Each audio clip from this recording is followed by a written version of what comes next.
আমাদের আজকের গন্তব্য 10 মহাবিদ্যার এক মহাবিদ্যা মাতা ভুবনেশ্বরী দেবীর মন্দির। আর যারা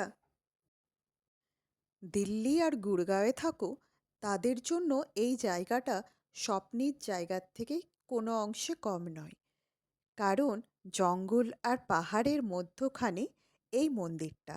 হ্যাঁ, আরাভালির পাহাড়ের মধ্যখানে এই মন্দিরটা, আর চারিপাশে বিএসএফের ক্যাম্প। জায়গাটা খুব ফাঁকা, বেশি লোকজন এখনো পর্যন্ত জানতে পারেনি, তাই লোকজনের সংখ্যা কমই আছে। এই যে আমরা আস্তে আস্তে পুরো জঙ্গলকে পেরিয়ে চলে যাচ্ছি ভুবনেশ্বরী দেবী মন্দিরে। তবে আজ যেহেতু রবিবার, তাই যারা যারা এখানকার লোকেরা জানে তারা অনেকেই এসেছিল।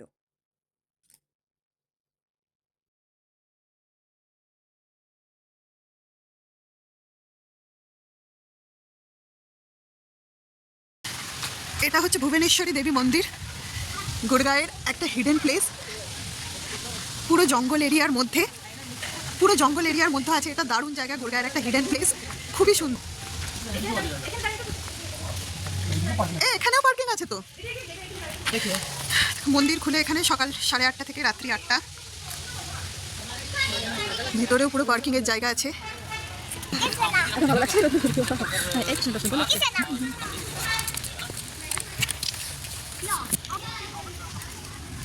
এখানে অনেক মূর্তি বানানো আছে।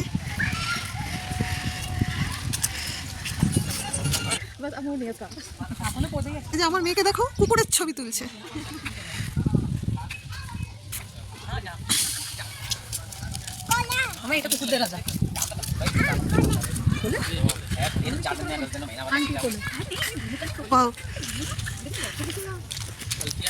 পরশুরামজি, এটা হচ্ছে মন্দিরের এন্ট্রি। এখানে বিল্ডিংটা কিসের জানি না, একদিকে পাহাড় আর একদিকে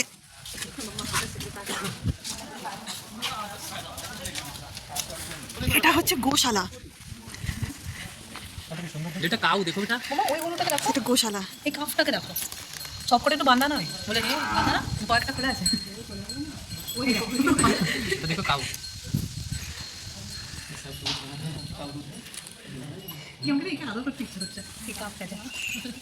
নরসিংহ অবতার। এটা ট্রেকিং নয়, কতটা এভাবে উঠে যেতে হচ্ছে। পরে উঠে গিয়ে এইদিকে অনেক মন্দির আছে, আর ওই যে ওই বড় বিল্ডিংটা দেখতে পাওয়া যাচ্ছে, ওটা হচ্ছে শান্ত ভবন। এখানে জলের যে কুণ্ডটা আছে, এখান থেকে কিন্তু গরম জল বেরোচ্ছিল। ওই যে যিনি সাদা বস্ত্র পরে বসে আছেন, উনি মনে হয় এখানকার স্বামীজি, কারণ ওনাকে ঘিরে অনেকেই বসেছিল আর ওনার সাথে অনেক কথা জিজ্ঞেস করছিল। এই যে এই হচ্ছে মা ভুবনেশ্বরী দেবী, 10 মহাবিদ্যার এক মহাবিদ্যা। মায়ের দর্শন করে নিয়ে পরে মন্দিরের পাশে এই পাহাড়টা আছে, তো সেখানে আমরা উঠতে গেলাম।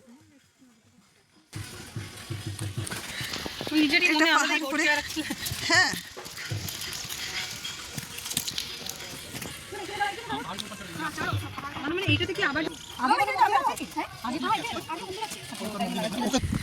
দারুণ জায়গাটা। এখান থেকে পুরো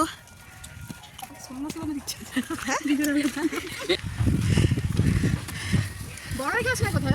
হ্যাঁ, বড় গাছ হওয়ার দরকার।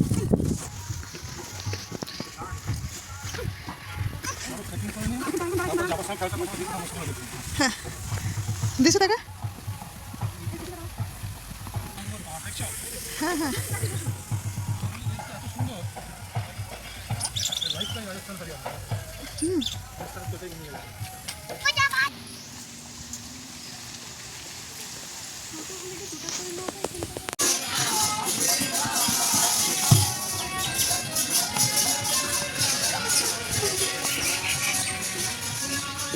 যারা হবন করাতে চায়, কার্ড টার্ড সব রয়েছে যেন।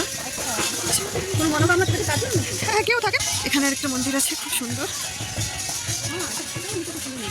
হ্যাঁ, ना ना खोल दो यार, तो करो तो नहीं नीचे क्या खोल दो सब करे ना।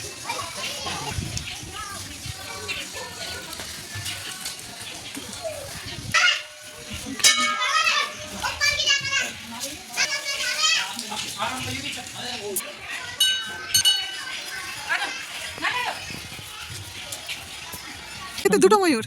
হ্যাঁ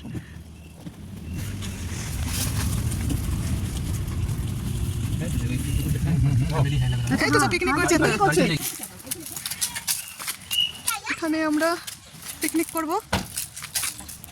এসছে আয় দেখ চলে এসছে। হ্যাঁ হ্যাঁ আয় দেখ। আমি এত बढ़िया वीडियो বানিয়েছি না আমি পিকক ভালো আন্টি আমি তো बढ़िया वीडियो আমরা ময়ূর দেখেছি ওখানে। ওই দেখো ময়ূর দেখা যাচ্ছে পুরো আচ্ছা পুরো দেখা যাচ্ছে হ্যাঁ এই আছে ये पूरा दिख रहा है এই দেখ। ये दिखाएगा आपको হ্যাঁ হ্যাঁ এই এখানে টেবিলের মতন করা আছে, এখানে খেলে হয়। আচ্ছা আমরা সবাই খাবার দাবার বানিয়ে নিয়ে এসেছি, পিকনিক হচ্ছে জঙ্গলের মধ্যে, দারুণ পিকনিক, অ্যাডভেঞ্চার পিকনিক। ওইদিকে ওয়ান্টেড হাউস, যেখানে ভূত আছে খবর পাওয়া গেছে, দেখতে যাবো আমরা। খবর দেখতে যাবো তো। এই দেখো সুন্দর মাঠ, আমরা এখানে বনভোজন করতে এসেছি, পারফেক্ট বনভোজন, বনের মধ্যে খাবার।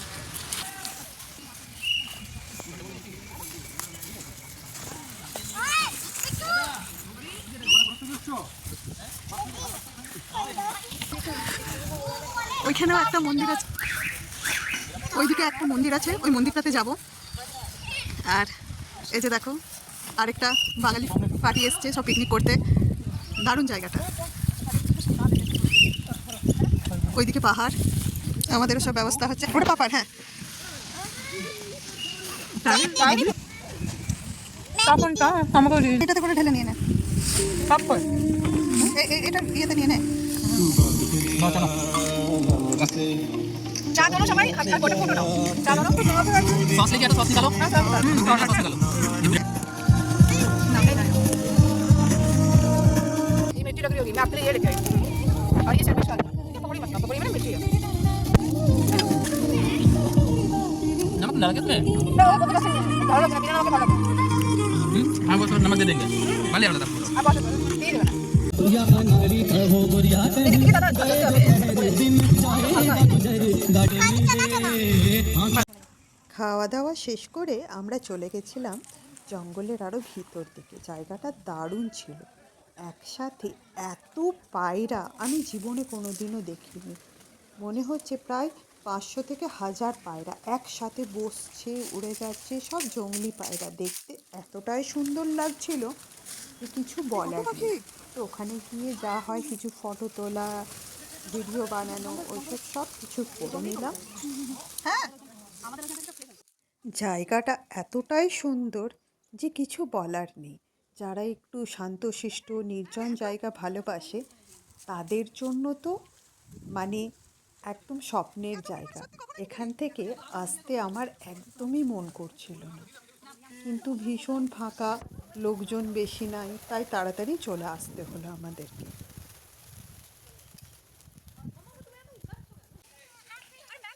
তাই তোমরা যারা গুড়গাঁয়ের কাছাকাছি আছো একটা দিন একদম চলে এসো, একদম আলাদা রকম অনুভূতি পাবে।